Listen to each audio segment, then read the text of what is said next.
அமெரிக்காவிலே இங்கர்சால் என்று சொல்லுகிற ஒரு நாத்திகவாதி இருந்தான். நம்முடைய பெரியார் இந்தியாவிலே நாத்திகவாதி என்றால் இங்கர்சால் இன்டர்நேஷனல் அளவுக்கு எய்திஸ்ட். இந்த இங்கர்சாலுக்கு சபையிலே போதகராக இருக்கக்கூடிய ஒரு நண்பர் ஒருவர் இருந்தார். அந்த போதக நண்பர் மரிக்கிற தருவாயிலே இங்கர்சாலை பார்க்கும்படிக்கு ஆசைப்பட்டார். இங்கர்சால் வரவழைக்கப்பட்டான். இங்கர்சால் போதகரை பார்த்து கேட்டார், நண்பரே, நீங்கள் மரிக்கும் தருவாயில் இருக்கிறீர்கள், ஏன் என்னை பார்ப்பதற்கு ஆசைப்பட்டீர்கள்?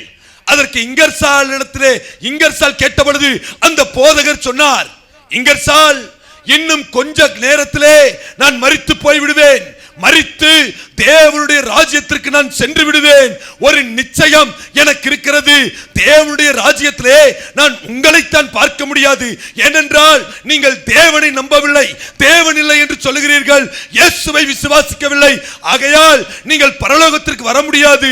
ஆகையால் தான் இப்பொழுதே உங்களை பார்த்து விட்டு போகலாம் என்று சொல்லி உங்களை வர சொன்னேன் என்று இங்கர்சாலை உணர்த்து வைக்கும்படியாக அந்த போதகர் பேசினாராம்.